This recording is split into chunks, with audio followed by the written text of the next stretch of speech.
안녕하세요. 오늘은 보병공 시대란 무엇인가? 라는 주제로 피크닉 신 영호 작가님의 이스턴 드래곤 출판사 도서를 통해 인간 의식의 새로운 지평을 탐구하는 시간을 갖겠습니다.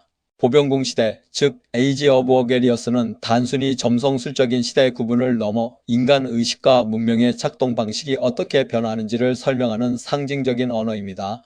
이 개념은 천문학, 점성학, 신화학, 철학, 사회사, 그리고 인간 정신의 진화에 대한 해석이 결합된 아주 깊이 있는 내용입니다. 따라서 보병공 시대를 이해하는 것은 미래를 예언하는 것이 아니라 인류 문명이 어떤 방향으로 의식을 확장하고 있는지를 읽어내는 일에 가깝습니다. 이 개념의 배경에는 세차운동이라는 천문학적 현상이 있습니다. 지구의 자전축은 약 2만 6천 년을 주기로 원뿔형 운동을 하며 방향이 조금씩 변하는데 이로 인해 춘분점이 별자리 위를 이동하는 현상이 발생합니다. 점성학에서는 이를 황도시대라고 부르며 하나의 별자리 영역은 약 2000년 정도 지속된다고 봅니다. 인류 문명의 지난 2000년은 흔히 물고기자리 시대, 즉 파이시즈 에이지로 설명되어 왔습니다. 물고기 자리는 신앙, 희생, 구원, 종교적 권위, 영적 지도자와 같은 상징과 연결됩니다. 실제로 지난 2000년의 역사를 보면 대형 종교의 형성과 확산, 교리 중심의 신앙 구조, 성직자 중심의 권위 체계가 강하게 나타났죠. 그러나 점성학적 상징 체계에서는 물고기 자리 다음 시대가 바로 보병공, 즉 물병자리의 시대라고 설명합니다. 물병자리의 상징은 단순히 물을 담는 존재가 아니라 지혜의 물을 나누는 존재입니다. 여기서 물은 단순한 물질적 물이 아니라 지식, 정보, 의식, 깨달음을 의미하죠. 따라서 보병공 시대는 상징적으로 말하면 지식과 의식이 공유되는 시대를 의미합니다. 보병공 시대의 핵심 구조적 변화 중 첫 번째는 바로 권위 중심 구조에서 네트워크 구조로의 전환입니다.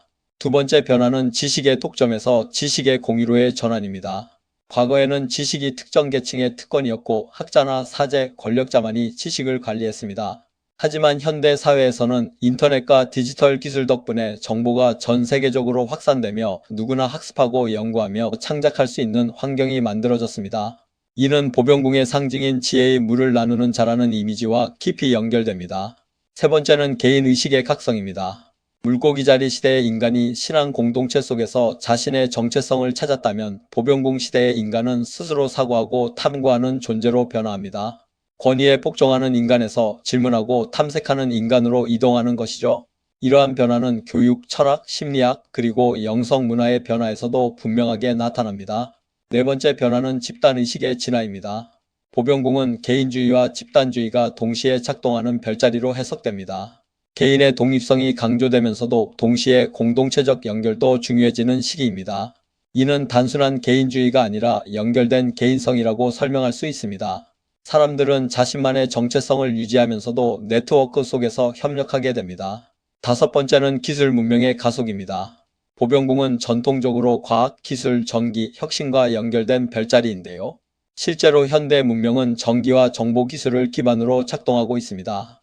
인터넷, 인공지능, 우주개발, 생명공학 등은 인간 문명의 구조를 급격히 변화시키며 인간이 자연을 이해하는 방식뿐 아니라 인간 자신을 이해하는 방식까지 바꾸고 있습니다. 여섯 번째 변화는 인간 의식의 확장입니다.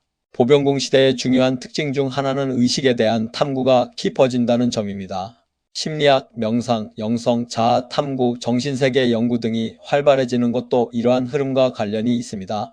인간은 더 이상 단순히 생존을 위한 존재가 아니라 의식을 탐구하는 존재로 변모하고 있습니다. 일곱 번째 변화는 상징과 의미 체계의 재구성입니다. 과거의 종교와 철학은 특정 문화권 안에서 발전했지만 현대 사회에서는 다양한 전통이 서로 교류합니다. 동양 철학, 서양 철학, 신화, 심리학, 점성학, 명상 전통 등이 서로 연결되면서 새로운 해석 체계가 등장하죠. 이러한 문화적 융합은 보병공 시대의 특징적인 현상입니다. 마지막 여덟 번째 변화는 인간과 기술의 새로운 관계입니다. 인공지능, 디지털 네트워크, 가상 공간은 인간의 사고와 행동에 깊이 영향을 미치며 기술은 단순한 도구가 아니라 인간 의식의 확장 장치처럼 작동하기 시작했습니다. 이러한 변화는 인간이 무엇인가라는 질문을 다시 생각하게 만듭니다. 이제 우리는 보병공 시대로의 전환기에서 나타나는 빛과 그림자를 마주하고 있습니다. 이러한 전환기의 특성을 이해하고 다음으로 의식의 중심이동, 시대의 정신을 읽다는 관점에서 보병공 시대를 더 깊이 사유해야 합니다. 단순히 새로운 시대가 온다는 식의 선언적 이해를 넘어 인간 의식의 구조가 어떻게 변하고 있는가를 살펴볼 필요가 있습니다. 시대는 어느 날 갑자기 바뀌지 않습니다. 의식이 먼저 움직이고 그 다음 문화가 변하며 마지막으로 제도가 변하는 순서로 이루어지기 때문입니다. 다음은 경계의 해체와 융합적 문화에 대해 말씀드리겠습니다. 보병공 시대의 중요한 특징 중 하나는 바로 경계의 해체입니다. 과거 사회에서는 과학과 종교, 철학과 예술, 동양과 서양, 학문과 실천 같은 다양한 영역이 명확하게 분리되어 있었습니다. 그러나 현대 사회에서는 이러한 경계가 점점 흐려지고 있습니다.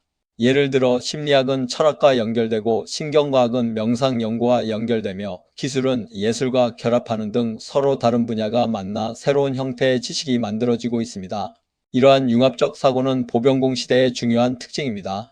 공동체 개념 또한 변화하고 있습니다. 전통 사회에서 공동체는 혈연이나 지역을 중심으로 형성되었지만 현대 사회에서는 관심과 가치 중심의 공동체가 등장합니다.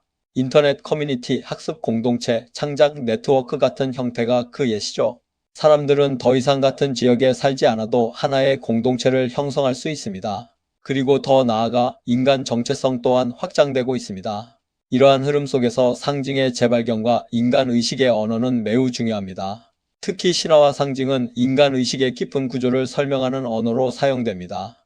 신화는 단순한 옛 이야기가 아니라 인간 경험의 패턴을 담고 있는 상징적 지도입니다. 이러한 관점에서 보면 보병공 시대의 문화는 과거의 신화를 단순히 믿는 것이 아니라 그 의미를 해석하고 새로운 방식으로 재구성하는 과정이라고 볼 수 있습니다. 현대 사회는 과학적 사고를 중심으로 발전했지만 동시에 인간은 상징과 이야기 속에서 자신의 삶을 이해합니다. 심리학에서는 신화를 인간 무의식의 상징 언어로 해석하기도 하고 예술에서는 과학적 개념을 새로운 상징으로 표현하기도 합니다. 이러한 문화적 흐름은 인간이 세계를 이해하는 방식이 점점 더 다층적으로 변화하고 있음을 보여줍니다. 다음으로 자유와 책임 보병공 시대의 핵심 과제를 살펴보겠습니다.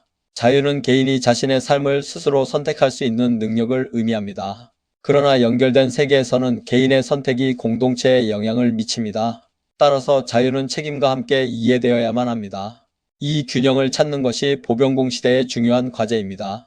또한 현대 사회에서는 개인의 생각이 빠르게 공유되고 집단적 의견이 형성되는 현상이 나타납니다. 인터넷 커뮤니티, 집단행동, 글로벌 시민운동 같은 현상은 집단의식의 새로운 형태를 보여주는데 이러한 집단의식은 긍정적인 변화의 힘이 될 수도 있고 때로는 갈등과 분열을 만들 수도 있습니다. 기술이 발전할수록 인간의 역할은 무엇일까요? 기계가 계산과 분석을 대신할 때 인간의 고유한 능력은 무엇일까요? 보병공 시대의 상징은 이러한 질문 속에서 인간 의식의 새로운 가능성을 탐색하도록 만듭니다. 이 시대의 핵심은 단순히 기술의 발전이 아니라 의식의 진화이기 때문입니다. 따라서 보병공 시대의 핵심 과제는 의식의 성숙입니다. 인간이 자신의 생각과 감정을 이해하고 타인의 경험을 존중하며 공동체 속에서 책임 있는 선택을 할 수 있을 때 연결된 문명은 건강하게 작동합니다. 결국 보병공 시대는 인간에게 건네는 질문을 던집니다. 인간은 연결된 존재인가 아니면 고립된 존재인가? 지식은 권력의 도구인가 아니면 공동체의 자산인가? 기술은 인간을 지배하는가 아니면 인간 의식을 확장하는가? 이 질문에 대한 답은 이미 정해져 있는 것이 아닙니다. 시대의 상징은 방향을 제시할 뿐이며 실제로 어떤 문명이 만들어질지는 인간의 선택과 행동에 의해 결정됩니다. 따라서 보병공 시대를 이해한다는 것은 단순히 미래를 예측하는 일이 아니라 인간이 어떤 의식 상태로 살아갈 것인가를 스스로 묻는 과정입니다. 이제 보병공 시대가 우리에게 던지는 핵심 사유 질문들을 정리하며 마무리하겠습니다. 우리는 질문해야 합니다. 인간은 연결된 존재인가 아니면 고립된 존재인가? 지식은 권력의 도구인가 아니면 공동체의 자산인가? 기술은 인간을 지배하는가 아니면 인간 의식을 확장하는가? 개인의 자유와 공동체의 조화는 어떻게 이루어 갈 것인가? 그리고 연결된 세계 속에서 인간은 어떤 책임을 가지는가? 지식이 흐르는 시대, 연결이 확대되는 시대, 인간 의식이 스스로를 성찰하는 시대, 보병공 시대라는 상징은 하나의 선언처럼 들립니다. 인간은 더 이상 외부의 권위만을 따르는 존재가 아니라 스스로 질문하고 이해하며 서로의 지혜를 나누는 존재가 되어가고 있다는 선언입니다. 그리고 이 변화는 이미 시작되었습니다. 지식을 권력으로 사용할 것인가, 지혜로 나눌 것인가, 연결을 지배의 도구로 만들 것인가, 공명의 장으로 만들 것인가, 보병공 시대라는 상징은 바로 그 선택의 문 앞에서 인간에게 질문을 건네는 하나의 언어라고 할 수 있습니다. 지금까지 피크닉 신 영호 작가님의 저서를 통해 보병공 시대에 대해 알아보았습니다.